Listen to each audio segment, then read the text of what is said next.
Gucci, Gucci, Louis, Louis, Gucci, Gucci, Louis, Louis, Gucci, Gucci, Louis, Louis.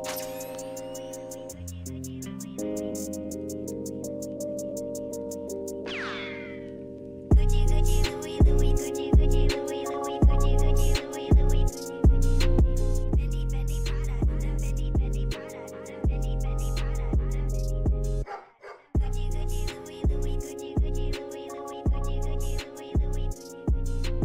Fendi, Fendi, Prada, Fendi, Fendi, Prada, Fendi, Fendi, Prada, Gucci, Gucci, Louis, Louis, Fendi, Fendi, Prada. Them basic bitches wear that shit, so I don't even bother. Gucci, Gucci, Louis, Louis, Fendi, Fendi, Prada. Them basic bitches wear that shit, so I don't even bother. I put that on my partner, I put that on my family. Oakland City represent, address me as your majesty. Yeah, you can kiss a ring, but you can never touch the crown. I smoke a million Swisher blunts and I ain't never coming down. Bitch, you ain't no Barbie, I see you work at Arby's. Never too super silent, hurry up, I'm starving. Gnarly, radical, on the block I'm magical. See me at your college campus, baggy full of Adderalls. Call me if you need a fix, call me if you need a boost. See them other chicken heads, they don't ever leave the coop.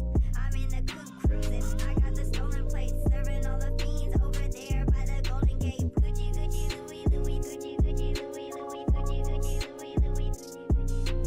Fendi, Fendi, Prada, Fendi, Fendi, Prada, Fendi, Fendi, Prada, Gucci, Gucci, Louis, Louis, Gucci, Gucci, Louis, Louis, Gucci, Gucci, Louis, Louis.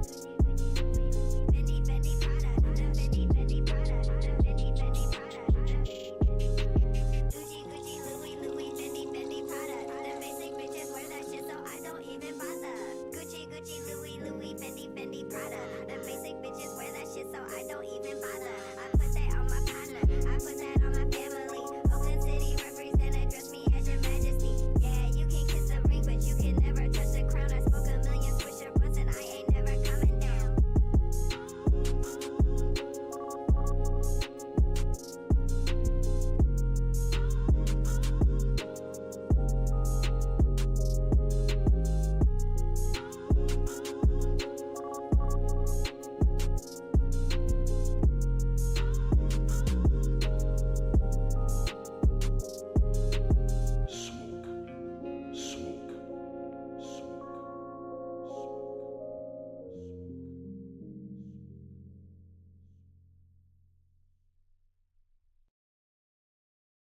Do you agree that there's no such thing as racism, sexism, homophobism, Islamophobism, deadbeat dadism, white supremacism, and all the other isms? Destiny, that's a woman's name. You were raised by your daddy and mama. That makes you half man and half woman. You are a beta. You're not a real man, beta. I just have one question for ya, beta. There's just one thing I want to know. Destiny, do you love all people? Do you really love the blacks?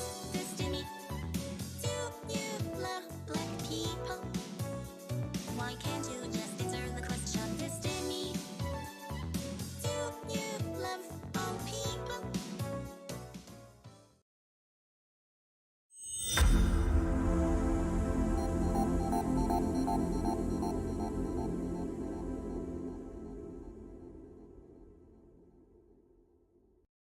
Systems, the company store, the paradigm of absolute control. And that's why we're just out here doing simple things, pointing out that we're meant to be in nature and be natural. And this is where we find the source that God made to transcend the New World Order. And that's why they want to try to keep us out of it. I'm angry. I've had enough of these people. They're a bunch of Christian murderers scum. They're on giant death factories keeping babies alive. You're selling their body parts. What more do you need to know about these people? I go out and face these scum. They literally crawl out from under rocks. They have green looking skin and they run around screaming, we love Satan, we wanna eat babies. I have have them on video. Hillary's in the creepy, weird, sick stuff, man. She sleeps in the same room with that creepy, weird woman whose mother wears a hood over her head. What the hell? That woman number one is ugly. Imagine how bad she smells, man. I'm told her and Obama just stink. Obama and Hillary both smell like sulfur.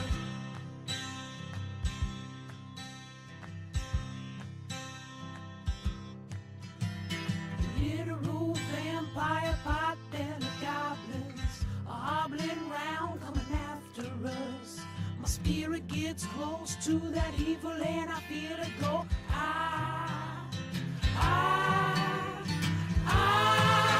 We're such self-centered crap. We don't even notice hell itself rising up against us.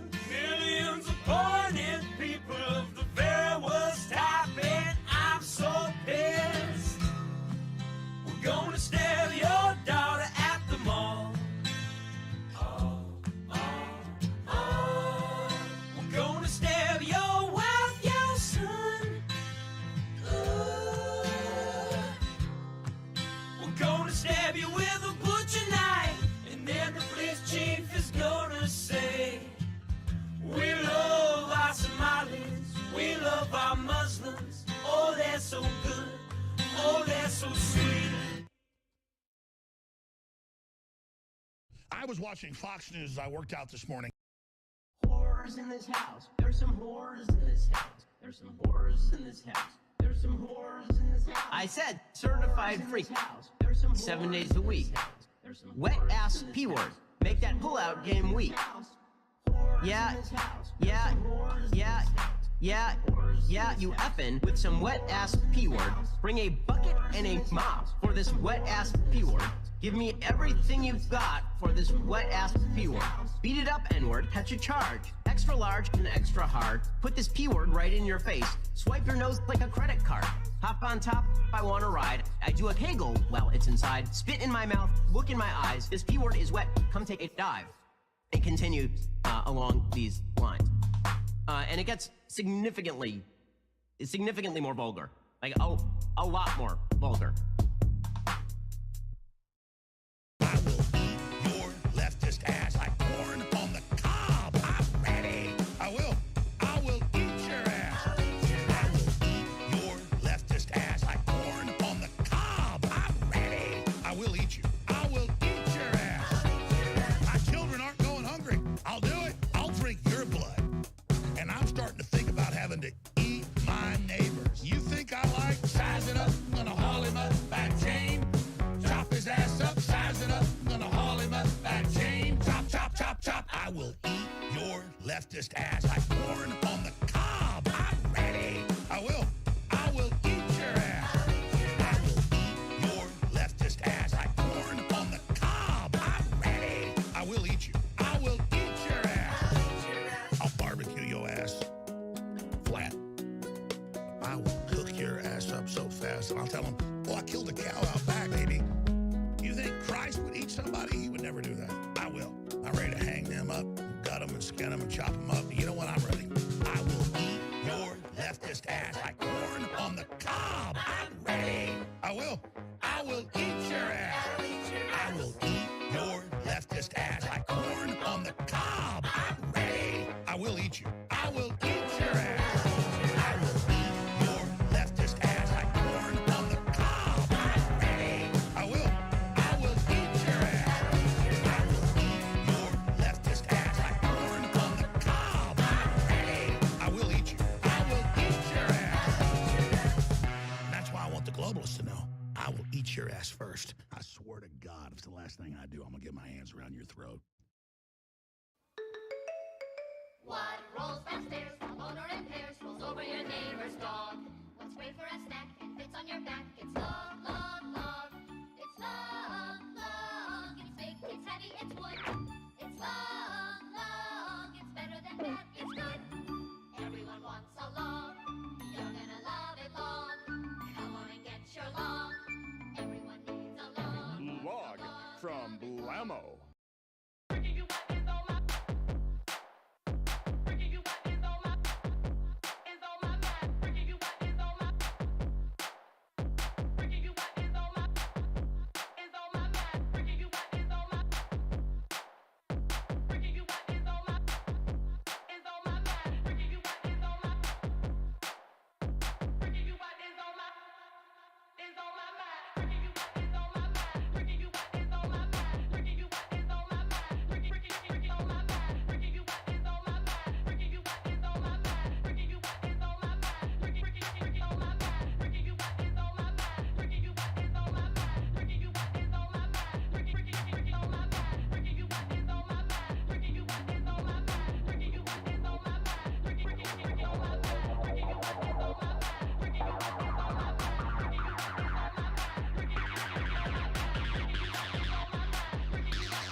It's another B-Word broadcast. Let's go.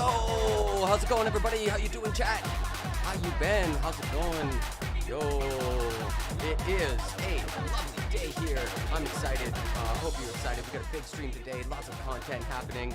I am technically slightly hungover, but that's not going to stop me from giving you a good stream. Let's go.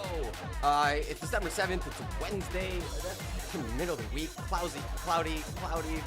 I don't even know how to make this seem fun. It's just kind of like one of those regular days that happen.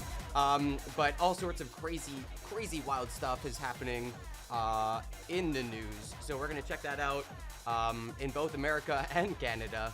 And yeah, maybe get up to some gaming or music a bit later. I was thinking of maybe trying my hand at Music Mimic again. But we'll see how we're doing. But yeah, I had a good night last night hanging out with colleagues. One of these rare things where a professor took us out for drinks at the end of semester. It was really awesome. So that was really lovely. It was a nice night. And yeah, we got ourselves a new follower, Surfer McGritty. Surfer McGritty, welcome to the stream. Oh, let's go. Cool, yeah. And what was the other thing that happened? I know it was something. All right, I'll pull it up. I'll pull it up at some point. Been hanging out with Public Loser, who's really sweet. We're gonna blast off on Twitter. If you're on Twitter, you know, like, follow, do the thing, juice it, as Hassan would say. Other than that, yeah, we're just gonna get right into it. We're just gonna get right into the stream, with our top story of the day, which is Warnock winning the Georgia Senate. This is huge news. This is honestly, I'm blown away. He is the better candidate, just by and large. But you know, you never know. It's Georgia. It's Georgia, everybody. So let's take a closer look. All right, so Raphael Warnock beats Trump pick Herschel Walker in Georgia Senate runoff. NBC projects, and they're projecting would end up being true. Warnock's projected victory will give Democrats a 51-49 majority in the Senate. That's the thing. That's the thing that matters. It's going to turn what should be a lame duck presidency into, like, yeah, like they can do stuff now. The outcome marks a major loss for Trump, who had endorsed Walker and campaigned for him. Warnock is projected to beat Walker in the state's runoff election to win a full 6-year term in the Senate. Warnock's projected victory over Walker will give Democrats a 51-49 majority in the Senate, a potentially crucial boost that caps much better than expected midterm elections for the party in control of the White House. Like, normally you're supposed to get trounced. This is supposed to be an absolute this is a total upset. I'm not sure what they'll be able to do if they don't. I guess anything that they had passed, that the Democrats had passed as in the House in the past couple years, they'll be able to just pass those in the Senate one after the other, and Republicans won't be able to do anything about it. They'll be in disarray. It'll be good. It also marks a major loss for Trump, who had championed Walker and campaigned for him. Trump was already under fire from some Republicans after many of his hand-picked candidates underperformed in key midterm races, helping Democrats keep majority control of the upper chamber of Congress. Thank you, Georgia. We did it again. Warnock tweeted Tuesday night. Let's go. Victory. Let's go. Yeah, it's good news. It's great to see. I'm super happy for it. He seemed pretty based. It's always really wild and frustrating lurking but watching. Hey, old Raven, how you doing? How's it going? The thing I find always fascinating about Warnock's campaign is that he actually tried to do like the nice guy routine. And like as a lefty, it's like, no, you're gonna lose again. No, you actually have to draw blood sometimes. You actually do have to punch back, please. Don't go. And he went, and it worked. I'm surprised it worked, but Walker is hilariously bad. Like, this is a man who wouldn't recognize his own child. Like, I don't know who you are. Like, even evangelicals were like having to hold their nose a little bit. It was awesome. Walker gave what was essentially a concession speech to a crowd at his election watch party around 11 p.m. I think I've got that lined up in the background. We'll check that out after. Quote, "I'm not going to make any excuses because we put up one heck of a fight," Walker said. The outcome of Georgia's protracted, bitterly competitive Senate contest could have a major impact on Congress, both for the remainder of Joe Biden's first term and for the 2024 cycle, when Democrats again face a tough electoral map. Wait, what? Really? Oh, geez. The race went to a runoff after neither Warnock nor Walker won more than 50% of the vote. Warnock got more votes than Walker. A third-party candidate, Chase Oliver, a libertarian, secured just over 2% of the vote. The joke candidate, you gotta have yourselves a joke candidate in every election. Good old libertarians, keeping either of the two main contenders from clinching a majority. So if he hadn't have run, people probably would have saved a lot of time, and it would have maybe inched over one way or the other. But only Warnock and Walker were on the ballot for the runoff, eliminating any potential coattail effect that Walker might have benefited from in November, when Georgia's GOP governor, Brian Kemp, handily won a re-election. And when we were going through like endorsements the other day, there's like this really good endorsement for Walker, and then like this really limp-wristed one from Brian Kemp. Like, oh, jeez. Good morning. Great that Warnock won, but what is disturbing is that 49% of, yes, Zenny, absolutely. Somebody made that comment to Mehdi Hassan, which was like, okay, awesome. We got a little bit of power, finally. But more people voted for Trump in the 2020 election than 2016, and you know, Walker is a clearly horrible candidate. Like, even by any standard, I don't even, like, pick a standard. He's a bad man. He's just, she's like trying to convince this poor lady to abort his child with her. And she's like, no, I'm keeping it. And he's like, fine. I'm gonna be a deadbeat dad. I can pay, and I will pay. I will pay you every month. That's it. I'll do just what the court wants. And it's like, yo, my guy, come on, man.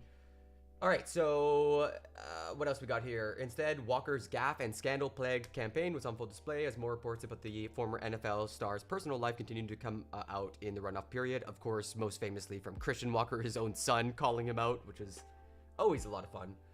Republicans circled the wagon around the ex-NFL star after the Daily Beast and other news outlets reported that Walker, who expressed staunchly anti-abortion views on the campaign trail, had paid for an ex-girlfriend's abortion years earlier, and she brought receipts. Walker denied the allegations, even as his adult son, Christian Walker, castigated his father on social media, which was also very funny. Less than 2 weeks before the midterms, a second woman came forward to claim Walker had pushed her to get an abortion. Christian Walker pointed the finger at Trump after Walker's projected loss. Oh my god, wait, is this Christian Walker? Yeah, of course it is, the all caps. The truth! Trump called my dad for months demanding that he run, Christian tweeted Tuesday night. Everyone with the brain begged him, please don't do this. This is too dirty. You have an insane past. Please don't do this. We got the middle finger. He ran. That's awesome. It's such good content. Such good content. Man. Holy shit. You know, if Walker had just listened to his son. Yo, I'm not voting for the person. I'm voting for the policy, okay? I'm voting for Walker's policies, okay? It's fine. It's okay. He's a Christian, sort of. Walker's personal life had already been under scrutiny before those allegations came to light. Earlier in the campaign, Walker had acknowledged fathering multiple other children who were not previously known to be related to him. Every sentence, man, is actually insane. Actually, like, ridiculous. The Senate bill has also raised question about Walker's mental health, and accusations by Walker's ex-wife, Cindy Grossman, resurfaced that he had been abusive and threatening toward her. And Christian Walker confirmed that as well. He had this tweet about, like, you know, F you, we had to, like, run away from your violence for months. It sounded like actually pretty unhinged. Just last week, Daily Beast reported allegations by Cheryl Parsa, an ex-girlfriend of Walker's, accusing the Senate candidate of violent behavior and infidelity. Warnock's win will provide Democrats with critical leverage in the Senate after nearly 2 years in which the chamber was split 50-50, and Vice President Kamala Harris held the tie-breaking vote. With a 51-49 majority, Democrats will gain majorities on key Senate committees, which could make it easier for them to confirm nominees. Yada, yada, yada. So it's kind of like how it's all going to play out, which is good and based and cool. Let's see if we can find... I should have it lined up. Walker's concession. I do have it lined up. Nice. Herschel Walker concedes and says, we put up one heck of a fight. The Atlanta Journal-Constitution by Shannon McCaffrey. I actually have to take dark mode off. I'm sorry, dark mode's coming off. Shield your eyes. Herschel Walker conceded to Democrat Raphael Warnock Tuesday night and said, quote, I'm never going to stop fighting for Georgia. There's no excuses in life, and I'm not going to make any excuses now because we put up one heck of a fight, Walker said in the short speech to supporters at the college football. Do we have it? No, it's just a picture. He made no mention of Warnock, but urged his backers to, quote, believe in America and continue to believe in the Constitution and believe in our elected officials most of all. Appearing subdued, Walker acknowledged the strain of the hard-fought race, which included the barrage of damaging revelations about his personal life ranging from alleged abortions to children he had not publicly acknowledged. I love how every journalist gets to slice him up a different way, like gets to take this horrible moral indiscretion, this absolute, you know, bottom dwelling behavior, deadbeat dad syndrome, and they get to tuck it up, like cut it up a different way and like present it to, you know, just, yeah, you know, it's just children he had not publicly acknowledged. I know you not, like, oh my god. Daddy? Of his wife, Julie, who stood behind him, Walker said, quote, "She's been through a tough time. I want to thank all of you as well," he said to the crowd, "because we've been through a tough journey, have we not?" Walker reflected on all the things he has done in his life, from football to the Olympic bobsled team. "But the best thing I've ever done in my whole life is to run for this Senate seat right here. Is it though? Is it though? It sounds like it sucked. It sounded like you got your teeth kicked in. And your wife hates you now. Your wife is like, I'm sorry, you have how many kids? Why didn't you tell me about your other children? Like, can you imagine that conversation happening? But just imagine it. You can even just write it out as fiction. Be like, wow, this is spicy stuff. I'm sorry, you said what now? You got a whole ass other life? Yeah, not good. Okay, the Georgia candidate, let's see if we can put dark mode back on, please, for the love of God. Thank you. Georgia candidate who thinks 2020 was stolen apparently voted illegally 9 times. I'm starting to think there's some voter fraud going on, everybody. I'm starting to think that Republicans do a lot of voter fraud, like every single day. They're just like, what is an election we can mess with? Can we vote a bunch of times? Can we whip up some conspiracies? Can we I don't know, can we maybe send some men to stand outside the polls? It's not voter intimidation, they just happen to be protesting really nearby. Okay. Brian Pritchard once accused Governor Brian Kemp of being complicit in the supposedly stolen election. Oh man, can I please watch this? Do we have this? Brian Pritchard's web show. What the hell is that? Voice of Rural America on fyntv.com?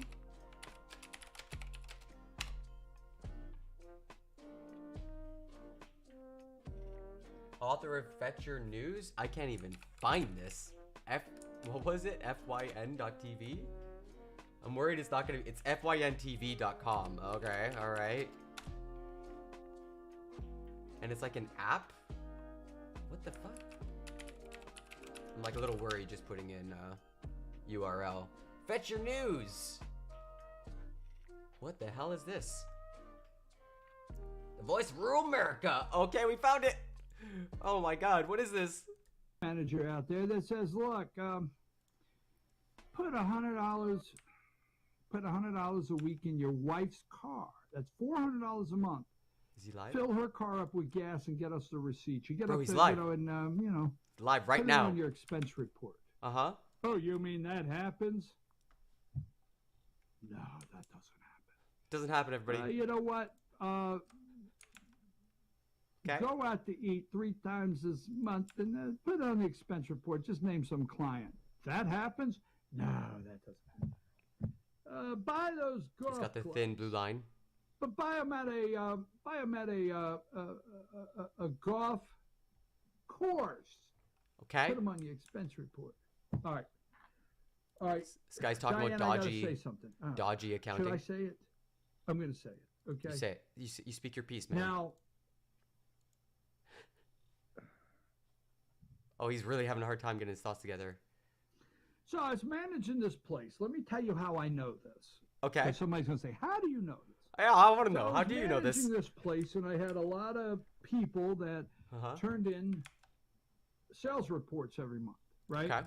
Sure. Expenses. All right. I believe you. And they turned in expenses every month. Okay. Well, we had like 60 people at this location. I was the manager, okay? I was the manager. Story, Turned in man. 60, okay? We turned in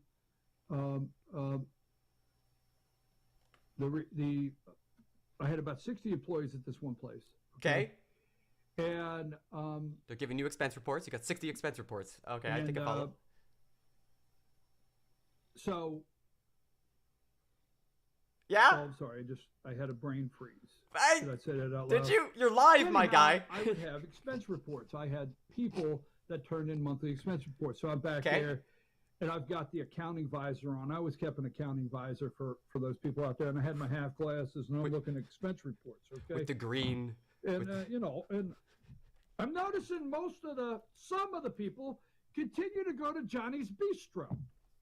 They like Johnny's Bistro. Now, They like. I'm a real stick like in the the mud wings. because I like to work. So I go out and I play golf with customers because that was part of what I do. And I Okay. would take customers to lunch. Okay. A lot of times I was in there with You would? my accounting visor and my half glass. Wait a minute. I think I found the fraud. And I'm like, so I call Joey in. Okay. Now Joey's the company tattletale. Oh, okay. You Right. have a tattletale. Joey, come in my office. Sit down. Now he's an inside person, so he doesn't have an expense report monthly. He wishes He's he your had an mole? expense report. He's your I said, mole. Joey. What the hell is this story? You ever been over to Johnny's Bistro? Now, Joey's from there. I'm not going to tell you where it's at. He's from there, born and raised his whole entire life. I had just moved there His recently. voice jumped an octave. Well, no. My wife wouldn't care for it very much if I went to Johnny's. He has a southern accent, and he's giving the guy a southern accent. Is the food bad? It's like even more. I mean, the service bad? Oh, I shouldn't be No, laughing that so ain't hard. what it is. I said, well, then why do all of our people have to go to Johnny's Bistro a couple times a week? It's good food. Well, if I tell you. Uh-huh. What do you mean if you tell me? You've already said you know something. Tell me. You're the Well, tattletale. That's your job. The receipt apparently. prints out Johnny's Bistro. Oh. But it's not a bistro, boss. It's not a buffet. It's not Johnny's buffet. Oh my God. No. It's something else. What is it? What the hell? Now, I have to tell you, I'm naive here. I'm like, what the hell else is it? Well,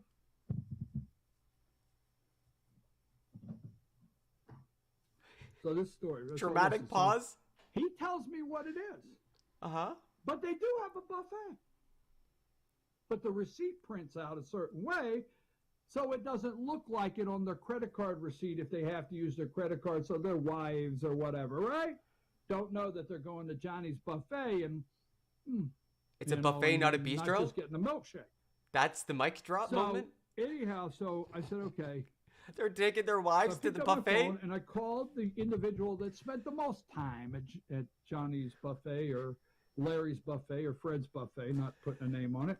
What and I is hit the this phone and I story, dial it and man? I say, hey, I am totally are you over fascinated. at Johnny's? Yeah, we're at Johnny's, just grabbing a quick little bit of lunch. Or Fred. This guy voted Larry, 9 I don't care. times. So are you over at Larry's? Yeah, we're grabbing a little bit of lunch. And so get Was out. he? Get up from the table and get out. I think. What do you mean? Our food just came to us. I mean, Is this a fake I said, phone put the conversation? fork down. This is a true story. I put the fork down. You understand? And This is what get we're up up against. And leave whatever you have at the table sitting there. And you get your ass out of there and you get in our company truck and you never pull our company vehicle in Freddy's buffet again. You got it? And hung up the phone. What is this story? So about 3 minutes later, here's I'm this losing guy. it. By the way, he's an ex-Marine. The guy's an ex-Marine. He's a monster. Here's this guy standing in the doorway of my office, and I'm thinking, maybe he's going to kick my ass. He was hungry, and he was over there at the Jiggly Room, right? The Jiggly Room. I said, What the hell's the Jiggly Room? So I wondered how long it would take before you figured out that there's nothing buffet about Fred's. Wow, man. It's actually the penny I drop don't know, moment. Diane, should I have told that story? No. The perks. No, The you perks. should not have told I that just heard story. perks, and it made me think of something else. All right, before we wrap up, People lie. Whoa, everybody. I said, put the fork down, News put alert. it down, and never again. Okay.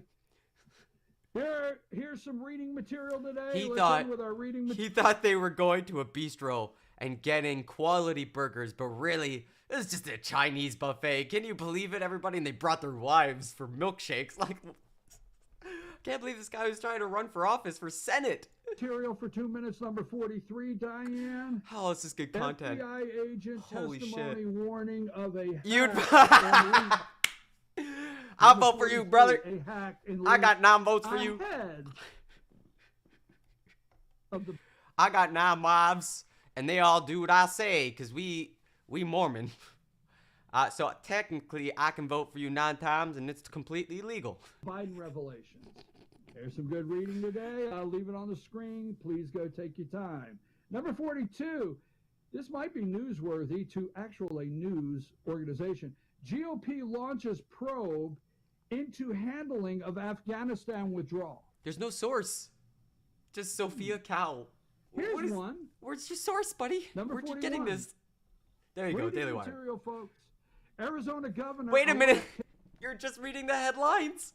What are you doing? Katie Hobbs helped censor social media. The media literacy in America is honestly. While Secretary of State. Now, I do jumble up Holy a headline shit. when I read. I will jumble them up. You jumble up the When I headline. read It's like something 10 this, words. I've got to double check. Is really Arizona governor, Secretary of State censored social media while Secretary of State? Oh, there's a good read. Okay, let's see you read. Anything else? This on creepy here looking today? clown while Let me wearing give you something while else. comedy out represents everything that is wrong with the US. Absolutely. Like both like he did the thing which is like break the law by voting a bunch of times and is still streaming, which is probably not a good idea. Like if I'm being indicted or criminally investigated by the feds, I'm sorry guys, I'm going to stop streaming. I'm just going to disappear and try not to go to prison. Like that's gonna be my main focus. This guy's producing content, more content, and yeah, it is weirdly embarrassing. And I get it at the same time. Like I'd watch this if I was rural American. Never old news, just never reported news. Oh, you got me, baby. You got. There's this idea that like I've really been obsessed with. Have you ever heard of the reverse cargo cult? This is like fundamental to understanding like American culture. I am skipping this read. Thank you very much. A cargo cult is an indigenous, what the hell does that mean? Refer to several different ideologies that seek to promote the interests of indigenous peoples. Okay, sure. Yeah, that's fair. It is an indigenous millenarian. Oh man, what's with these tough words, man? All things will be changed. Okay, all right. So it's a belief system. Anyways, people perform rituals which they believe will cause a more technologically advanced society to deliver goods. You're off to work? Okay, bye, Old Raven Farm. See you later. Have a good day. Thanks for popping by. Au revoir. So like you'll see people will concoct these rituals to convince followers that if you do the right rituals, this like super society that you know exists will come and deliver goods to you. And so everybody commits to the rituals and believes in the rituals because they work. They're timed appropriately or the context makes people believe that they work. And a reverse cargo cult is when people are like, oh, everybody is in a cargo cult. And so it's all just a big show. And so nothing's real and everybody's silly for believing it in the first place. And that's how you get like conservatives being like, you listen to Wikipedia, you watch the mainstream news, you're just doing the dance. You're a marionette being played by the strings. I'm smarter than you kind of thing, right? And it's just like reverse cargo cult mentality. You're like just doing a different sort of ritual based on like the opposite of a technologically advanced society delivering goods. Just like, I don't know, sorry. It's a complicated idea, I know. But anyways, I see it all the time. It's really bizarre. To read. Okay, you want more of find this? it out. Real news or more fetcher news? Let's see here. I think I had a couple more stories on Georgia, and there's also like some big stuff happening with Trump we might want to get into. I know the New York Times is super excited that Warnock, is like, hey man, Democrats can do it now. They can do it in Georgia. Maybe Arizona too. Wow, golly gee, the map is changing. Florida and Ohio reign supreme over presidential politics. It was, for a long period, like if you won in Ohio, like the primary, you were probably going to win the election. The two states relished the role crowning presidents and spawning political cliches. Industrial Cleveland faced off against white-collar Cincinnati, the Midwestern snowbirds of the villages against the Puerto Rican diaspora of the Orlando suburbs. But the Georgia runoff, the final note of the 2020 midterm elections, may have said goodbye to all of that. The Marietta moms are in charge now. Warnock's win over Walker, his 5th victory in just over 2 years. Wow, that's crazy. That's impressive. Proved that the Democratic surge in the Peach State 2 years ago was no Trump-era fluke, no one-off rebuke of an unpopular president.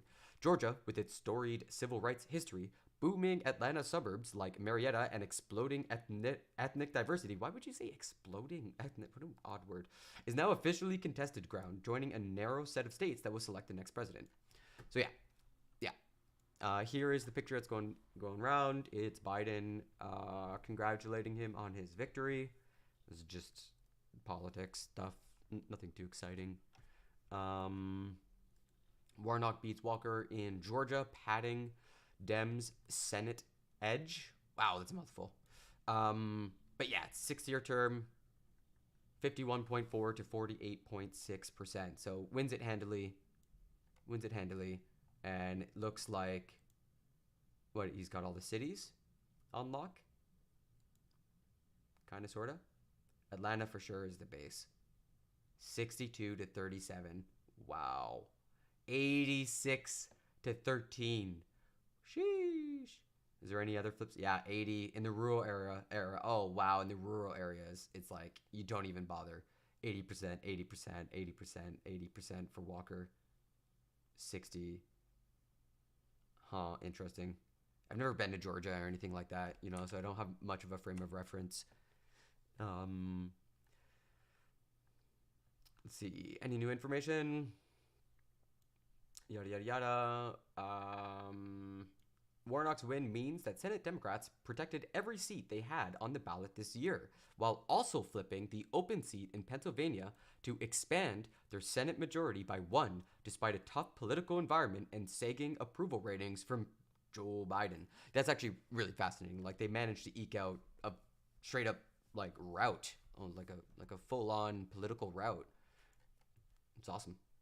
House January 6th committee has decided to make criminal referrals. Yeah, this is the second part. News story. This is pretty big. Looks like maybe something will happen eventually in a couple years.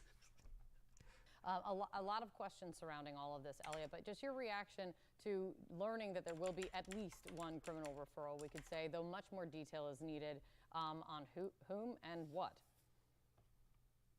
Yeah, absolutely, Kate. So a few things. Number one, as Manu had said, this is a statement from Congress, right? It does not actually carry legal weight. The Justice Department doesn't have to adhere to it. Exactly. As we've seen already, they've gone ahead with prosecutions. Now, look, as a statement, it's a pretty powerful one that they believe a crime was committed, and it made even more powerful by the fact that they announced it the morning members of law enforcement were getting congressional gold medals for their valor on January 6th. Awesome.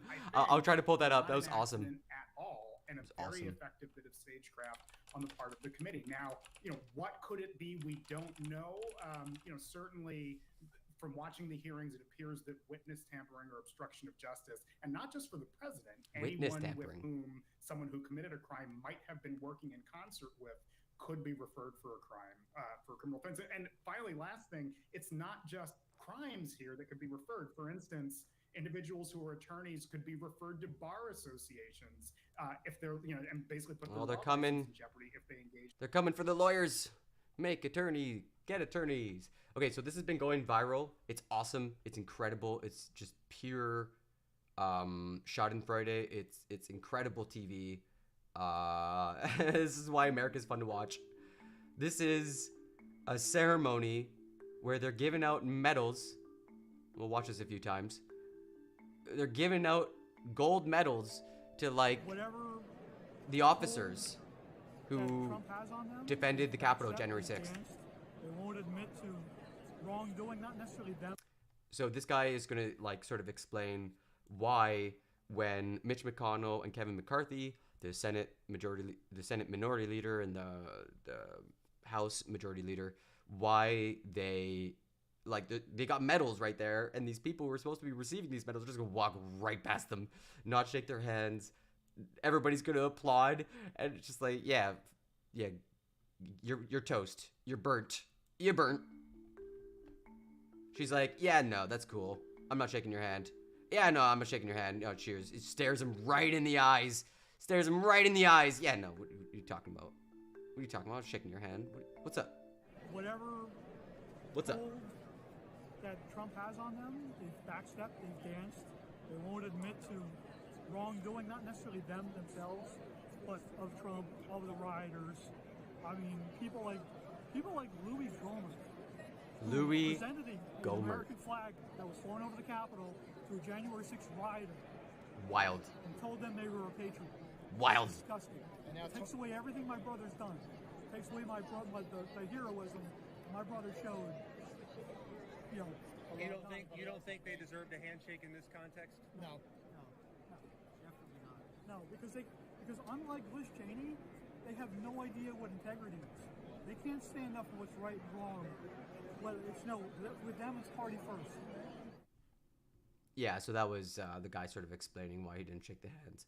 Fallen officer's family snubs We're going to begin Mitch with McConnell. the winner in the hotly contested Georgia Senate runoff. Yeah, that's cool. So yeah, this is the moment. Mitch McConnell is standing there with his hand out. The part that people like will bring up is that the Sicknick family spoke volumes. Right there, the only thing better would have been if they slapped him. Yeah, no, for real. Like, somebody reminded me of some buried history, which is that there was a bill in the Senate to start a 9/11 style commission into the January 6th insurrection, and the Republicans voted it down. Like, days after being like, this was pretty scary, you guys. We condemn this in its entirety. This is pretty bad, everybody. Just like days later, they vote down a bill, and the Senate is like, oh, so that's how it is. You guys are, you picked your team, and yeah, this has been fallout ever since.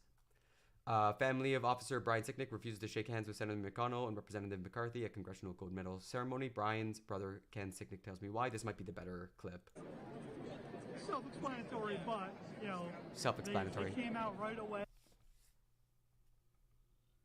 What happened on January 6th, and whatever hold that Trump has on them, they've backstepped, they've danced.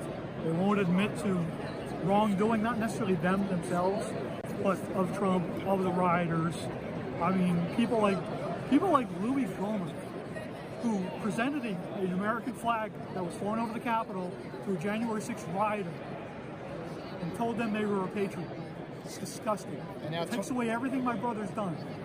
It's interesting, like, how much, like, the symbolic act that Louis Gohmert did, similar to that shitheel who raised his fist, the shitheel senator, the young one who raised his fist to the protesters in support. Can't remember his name. The guy who ran away. The one who ran away like a little bitch. Like a little punk, I should say. Sorry. But yeah, it's interesting to see how this man has dwelled on the symbolism of, you know, giving a flag, an image, you know, a consecrated image, especially in America. Oh my God, the flag worship. Giving it to one of the perpetrators. And so, like, he's fighting fire with fire. It's like, okay, you're gonna do that? You're gonna show how you really feel with something like that? Well, I'm gonna show how I really feel. I'm not shaking your hand. And politics is so much about, like, social niceties, you know, how do you do curtsying and all that bullshit. And yeah, it does really speak volumes. It takes away the heroism my brother showed. You know. You don't think they deserved a handshake in this context? No. That's awesome. Definitely not. No, because unlike Liz Cheney, they have no idea what integrity is. Okay, so we watched that.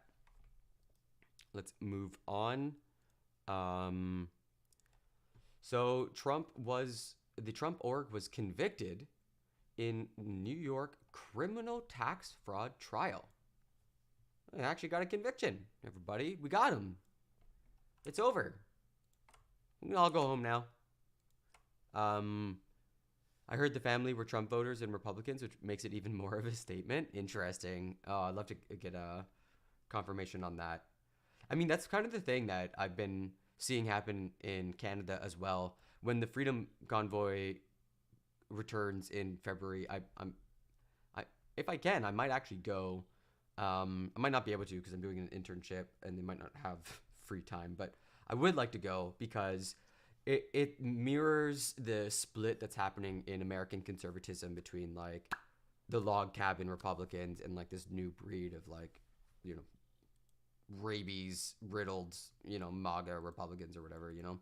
And then in Canada, it's like a lighter version of that. So they're annoying and wrong, but they're not like bad and evil like it is in America, where they're toying with fascism and toying with white supremacy.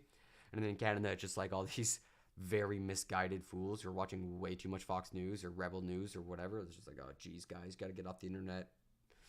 Okay. Trump's namesake company was convicted Tuesday of tax crimes committed by 2 of his longtime executives after a Manhattan trial that gave jurors a peek at some of the inner workings of the Trump organization's finances. The real estate, hospitality, and golf resort operation. Oh, that's actually going to be a bit loud. Turn that down. The real estate, hospitality, and golf resort operation headquartered at Trump Tower on 5th Avenue faces the possibility of a $1.6 million fine. Yes, you heard that right. M with an million with an M. We got him, everybody. We did it. How is he ever gonna afford $1 million? I'm pretty sure he hasn't, you know, filed $1 billion in tax losses over the past 10 years per the New York Times. New York Supreme Court jurors began deliberations Monday. The company was charged with scheme to defraud, conspiracy, criminal tax fraud, and falsifying business records. This is a odd sentence. Trump has not been charged with wrongdoing, just the organization. Alan Futerfas, a real name, a lawyer for the Trump organization, said December 6th that they would appeal the conviction of former President Donald Trump's real estate company. The verdicts Tuesday came amid other troubles for the Trump family business, which was sued by New York Attorney General Letitia James in September in a civil case that accuses Trump, 3 of his adult children, and longtime chief financial officer Alan Weisselberg, who knows where the bodies are buried, of manipulating the valuations of their properties to get better terms on loans and insurance policies and to get tax breaks. Woo, what a sentence. The suit seeks to recover more than $250 million and has the potential to cripple the Trump organization's ability to continue doing business in the state. In the criminal case, jurors saw a number of Trump organization payroll and expense records spanning years that showed how executives received perks like luxury apartments and Mercedes-Benzes while purposely concealing them from tax authorities. Dang, man. Wow, that is really shocking. Quote, this was a case about lying and cheating, false documents to the end of evading taxes for the benefit of individuals and the Trump org. Manhattan District Attorney Alvin Bragg said at the courthouse after the verdict, quote, they have now been held accountable in a court of law. $1 million, everybody. Woo! We got him. How will the Trump family ever recover? Trump Organization spokeswoman Kimberly Benza said in a statement that it is preposterous. The company could be held responsible for an employee's actions, pointing to elements of Weisselberg's testimony in which he said he was motivated by his own greed and that he had betrayed the Trump family. Ooh, spicy.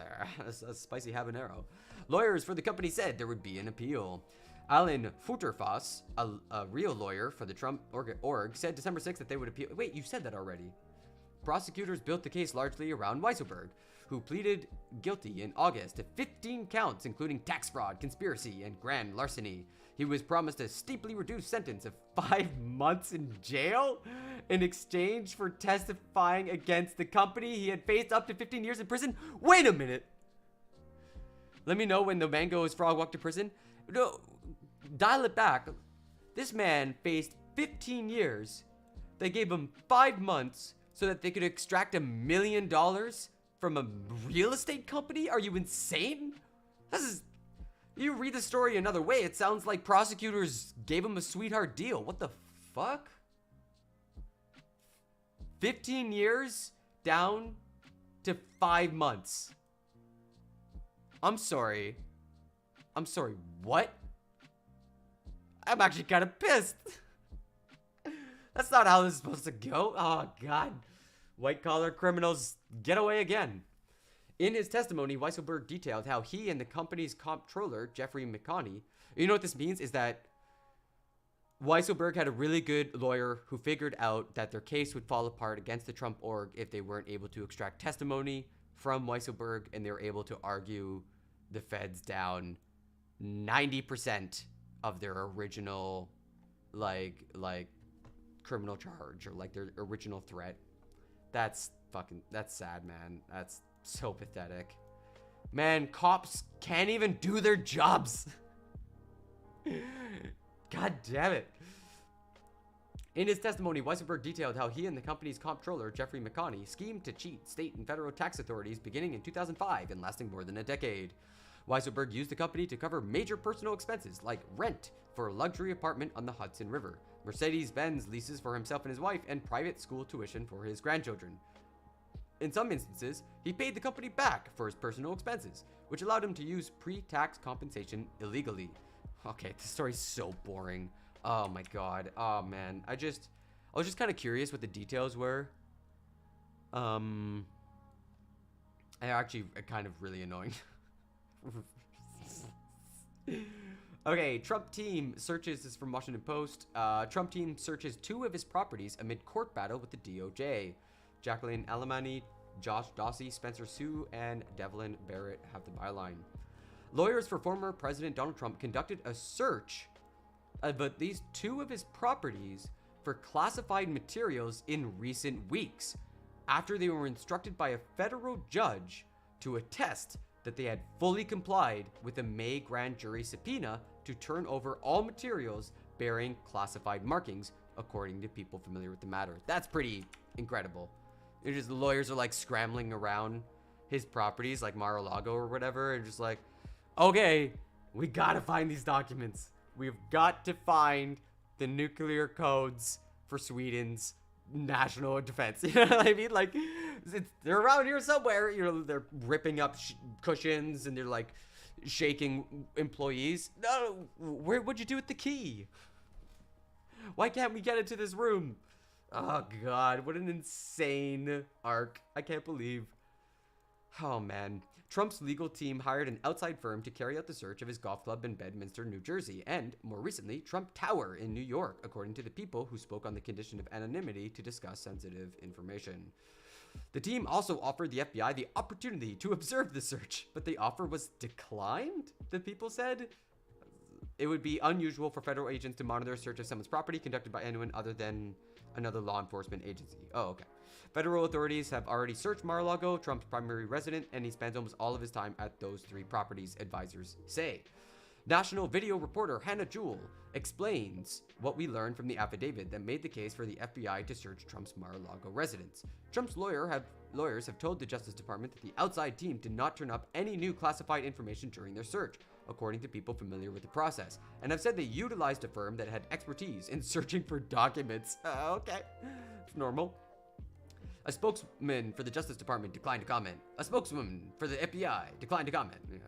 Quote, President Trump and his counsel continue to be cooperative and transparent, Trump spokesman Stephen Chung said, accusing the Justice Department of committing an unprecedented and unwarranted attack against Trump and his family. Chief U.S. District Judge Beryl Howell told Trump's legal team to continue to search for documents after the Justice Department expressed concerns that the team had not fully complied with the subpoena earlier this year. Howell, according to people familiar with the matter, did not give specific orders on how a search should be done. Okay, so yeah, if you were familiar with the whole arc where, you know, national secrets were at his property. Between that story and this one, where Trump is denying he suggested termination of the Constitution, like we can't read for ourselves, without deleting the posts, Politico points out, it's just like, it's wild. Americans are a special breed of stupid sometimes. Like, how are you letting, like, what, how are you following this guy anymore? It's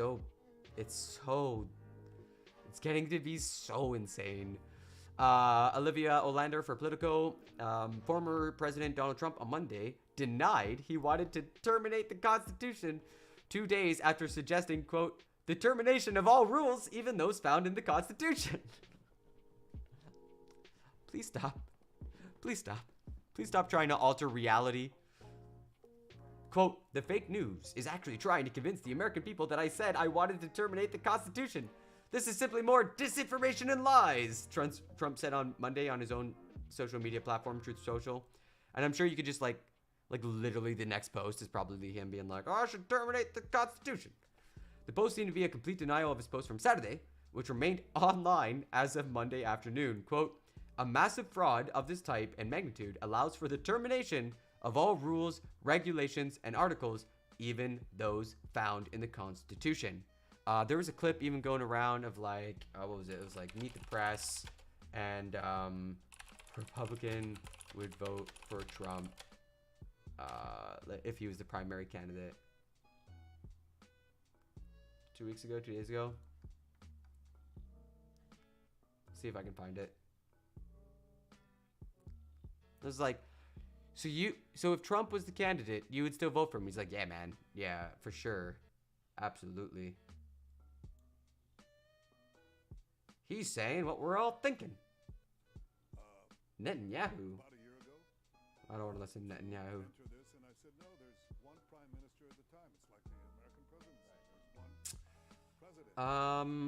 Dang, I might not be able to find this on the fly. And I really don't want to listen to Netanyahu. Or Chuck Todd. So, okay, sorry. That was a failed experiment. Let's move on to...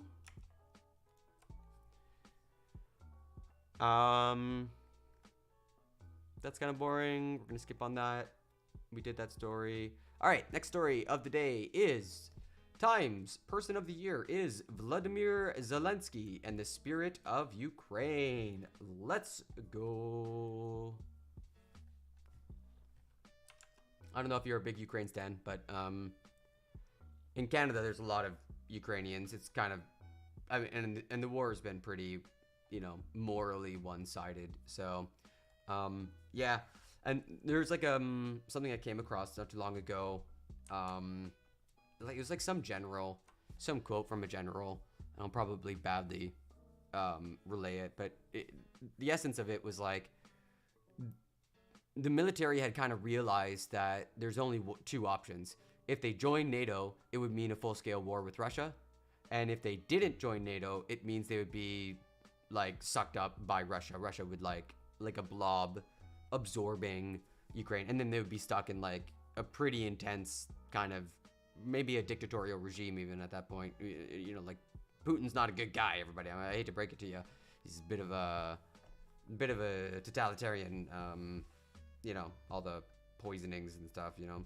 But here, Time is recognizing a comedian who stood up in a wartime, became a wartime president, and a people who are coalescing around a national identity due to war and fighting a moral war. Like, I hate to say it, but like Russia is doing insane shit. And it doesn't mean the Russian people are necessarily bad, but the Russian state is gone hog wild.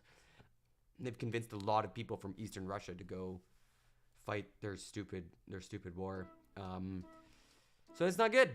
Not good. All right, so that's it for the main pieces. We're gonna get into some Varia, just some news that's gone viral, crazy, weird things that is in my feed that will be fun to relay, like a new Marie thread. Have you never seen a Marie thread? All right, buckle up, everybody. This is about to get really, really weird up in here. Okay, let's go. How to deal with your annoying little sister. A thread. Is your annoying little sister always being favored? Do your parents spend more money on her while disciplining less? Is she on track to being not only younger, but also cooler and prettier than you? This thread will help you put a stop to her so you can stay the family princess. The first thing you're going to do will serve the dual purpose of exacerbating her bad personality traits while also making her fat. Anytime she does something rude or grating to you, act submissive and pretend like you know you're the problem. Apologize profusely, then attack. Go to the kitchen and prepare for her a large serving of her favorite fattening snack. Ice cream sundaes, cakes, fried chicken, tostonis, you name it. She's going to get trained to keep acting out. And as she does this, you up the calorie count. She'll be 480 pounds in no time. As she's gaining weight, slowly buy her gifts of new clothing. Replace all of her clothes in lingerie for her so she doesn't know how much weight she's gaining. Give her constant compliments so she doesn't realize that she looks and behaves in a very unhealthy way. As you're gassing her up and making her feel great, the negative habits and traits that are emerging will begin to isolate herself from her friends and family. During this whole time, you'll be the only one who is on her side. Fight for her and fix all of her problems. Set her up with a guy who is clearly gay. Stop. Stop, Mary. It's too evil. It's too evil. Why'd you put this out in the world? This person won't care what she looks like. And so you can keep feeding her the unhealthy foods. He will love pampering her and call her a queen no matter what she does, since gay men are some of women's biggest enablers. Oh my god. She's calling out the gay. This is an anti-LGBTQ post, everybody. I'm sorry, I didn't realize. As soon as she's in love with the gay guy, introduce him to your other gay friends and let her walk in on him cheating. After she gets devastated, encourage her to go to a third world country where it'll be super easy for any American girl to find a rebound. This is psychotic. What are you doing? When she's there, keep in touch with her and chat with her every day. Inevitably, some guy will try to trap her into a green card marriage. The signs of this will be obvious, so you have to counteract her intuition by being extremely supportive of the green card guy. Please stop. It's too diabolical. Straight to jail. When the green card guy comes to America, introduce him to our Western values immediately. Turn him PC. Get him involved in politics and social issues and attempt to turn him gay? That's not how this works. That's not how any of this works. Your gay friends will love you. You just keep bringing them fresh new boyfriends via your sister. That's a weird take, but okay. After she's been sufficiently traumatized, introduce her. What is enough? What's enough? What's enough for you, Mary? That's what I want to know. How far will you take this? After she's been sufficiently traumatized, introduce her to a small, fervent, religious community that's alien to your family. This will save her life. Someone from it will marry her and she can move out to the country and have a nice, quiet life. She will realize that her small, conservative community is better than the evil society that did her wrong and leave you to be the star of the show in the eyes of your family and your small town. You're going to be seen as the successful, put-together one, and she's the girl with a bunch of burned past relationships turned religious fanatic. You and your future children will be favored by everyone forever, just like you were meant to be. End thread. Truly a master at posting. Truly one of the best. This is basically what Twitter is for. Figuring out increasingly creative ways to gaslight your family. Okay, all right. We're moving on. This was a big story in the BBC. Germany arrests 25 accused of plotting a coup. I'm sorry, what now? But you know, we gotta, ever since I saw Angela Merkel's ceremony where she left, we all gotta keep our eyes real close on the Germans. Okay, this joke is so done over. 25 people have been arrested in raids across Germany on suspicion of plotting to overthrow the government. Fuck. It's very similar to, the American insurrection, right? In January 6th. Okay, I'm sorry. The group of far-right and ex-military figures are said to have prepared for a Day X to storm the Reichstag Parliament building and seize power. A minor aristocrat named as Prince Heinrich XIII, 71, is alleged to have been central to their plans. Some old-ass prince is trying to do a coup in Germany? What the fuck? What? What is this? According to federal prosecutors, he is one of 2 alleged ringleaders among those arrested across 11 German states. The plotters are said to include members of the extremist Reichsbürgers, citizens of the Reich. Oh boy. which has long been in the sights of German police over violent attacks and racist and anti-Semitic conspiracy theories. They also refuse to recognize the modern German state. Other suspects came from the QAnon movement, our favorite darlings of the internet, who believe their country is in the hands of a mythical deep state involving secret powers pulling the political strings. This is where that reverse cargo cult phenomenon kicks in. That's the red flag thing. Interior Minister Nancy Faeser assured Germans that authorities would respond with the full force of the law, quote, against the enemies of democracy. That's how it's done, baby. You do not give an inch to these fascist thugs who want to just come and rip shit up. They will do it. Plotters prepared to unalive for their ends. An estimated 50 men and women are alleged to have been part of the group, said to have plotted to overthrow the republic and replace it with the new state model on the Germany of 1871, an empire called the Second Reich. Holy shit. What am I reading? This is actually unhinged. Quote, we don't yet have a name for this group, said a spokeswoman for the federal prosecutor's office. The interior minister said it was apparently made up of an organization council and then like a military arm. Okay. Wednesday's Dawn raids are being described as one of the biggest anti-extremism operations in modern German history. Excuse me. 3,000 officers took part in 150 operations in 11 of Germany's 16 states, with 2 people arrested in Austria and Italy. It was a multinational investigation. Almost half of arrests took place in southern states of Baden-Württemberg and Bavaria. Justice Minister Marco Buschmann tweeted that a suspected armed attack on constitutional bodies was planned. You know what was another armed attack recently was all those power lines that went down in North Carolina. Some people are talking and saying it's because of its anti-LGBTQ, like anti the drag time story hour. Fascists are coming, everybody. Ms. Faeser said later that the investigation would peer into the, quote, abyss of a terrorist threat from their Reichsbürger scene. The federal prosecutor's office said the group had been plotting a violent coup since November 2021, and members of its Central Rat, i.e. council, had since held regular meetings. They had already established plans to rule Germany with departments covering health, justice, and foreign affairs, the prosecutor said. Members understood they could only realize their goals by, quote, military means and violence against state representatives, which included carrying out unalivings. Yikes. Sounds like some pine for the good old days in Germany. Only 25. Yeah, that's the thing that's interesting, eh? Like 3,000 officers and only 25 got caught. Sounds like word got out and quite a few ran away or were able to sort of escape the arm of the law. But whatever, it's still a good story. They still, you know, scattered them to the winds. They're gonna have to rebuild. It's good. It's gonna force them underground. Scary though, very scary, super scary, man. Investigators are thought to have got wind of the group when they uncovered a kidnap plot last April involving a gang who called themselves United Patriots. It's similar to Governor Whitmer or Gretchen Whitmer, I think, in an American state. I want to say like Michigan.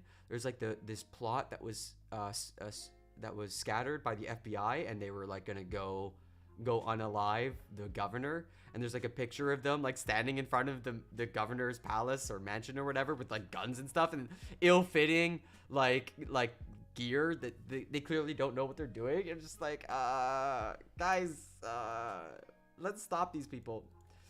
And they ended up getting convicted. I'm pretty sure several of them were serving years in prison. Okay, back to Germany. They too were part of the Reichsbürger scene and had allegedly planned to abduct health minister Karl Lauterbach while also creating, quote, civil war conditions to bring about an end to Germany's democracy. Yeah, Wisconsin. It was Wisconsin. Thank you. Yeah, exactly. Gretchen Whitmer. Yeah, and it was a kidnap plot, if I remember correctly. And the FBI had like 8 agents or something, and the court case almost like went sideways because it was like people were making the argument that it was what is it, like when the FBI basically gets you to do a crime, like structure, I can't remember what it is. It's not coercion, it's something like that. Anyways, it messes up your federal case, but I'm pretty sure they did end up going to jail. A former far-right AfD member of the lower house of parliament, the Bundestag, is suspected of being part of the plot and of being lined up as the group's justice minister. Birgit Malsack-Winkemann, who was among the 25 people arrested, returned to her role as judge last year, and the court has since turned down attempts to dislodge her. One of the plotters was a judge, and you can't even get her off the court. What the fuck? The suspected terrorist group uncovered today is, according to the current status of the inquiry, driven by fantasies of violent overthrow and conspiracy ideologies. A prominent lawyer was penciled in to handle the group's foreign affairs, with Prince Heinrich as leader. They literally wanted to put in the monarchy. This is a crazy story. Public Prosecutor General Peter Frank said Heinrich was among the suspects whom investigating judges had asked to be held in custody. Aristocrat fueled by conspiracy theories. Oh man, it's like some rich royal getting his brain cooked online and being like, "You should do a coup." And I was like, no, don't do it. Heinrich the 13th comes from an old noble family known as the House of Rus, which ruled over parts of the modern eastern state of Thuringia until 1918. All the male members of the family were given the name Heinrich as well as a number. Wow, this is boring. Descendants still own a few castles, and Heinrich himself is said to have a hunting lodge at Bad Lobenstein in Thuringia. The rest of the family have long distanced themselves from the minor aristocrat, with one spokesman telling local broadcaster MDR during the summer that Heinrich was an, quote, at times confused man who had fallen for misconceptions fueled by conspiracy theories. I don't know, where have we heard that one before? As well as a shadow government, the plotters allegedly had plans for a military arm run by a second ringleader identified as Rudiger von P. Another ridiculous name. They were made up of active and former members of the military, officials believe, and included ex-elite soldiers from special units. The aim of the military arm was to eliminate democratic bodies at local level, prosecutors said. Rudiger von P is suspected of trying to recruit police officers in northern Germany and of having an eye on army barracks too. Bases in the states of Hesse, Baden-Württemberg, and Bavaria were all inspected for possible use after the government was overthrown, officials said.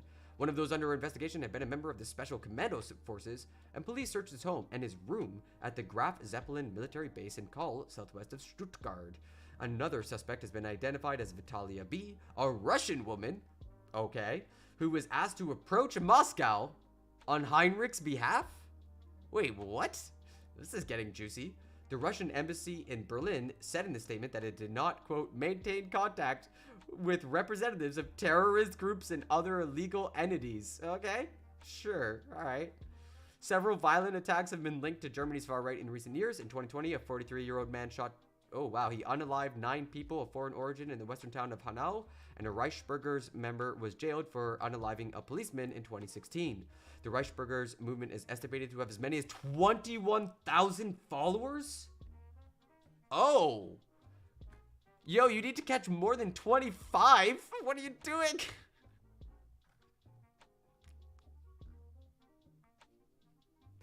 Fuck. Do your job, police. Come on, police. You can do it. Protect modern democracy, please. That's all we really want. Most people just, you know, kind of just want a stable state. This is the longest period of peace, so we're kind of due. I hate to say it, everybody. We're sort of due for, like, probably a little bit of fascism. Okay, one of the last big stories that broke today, and then I might end stream, getting kind of hungry.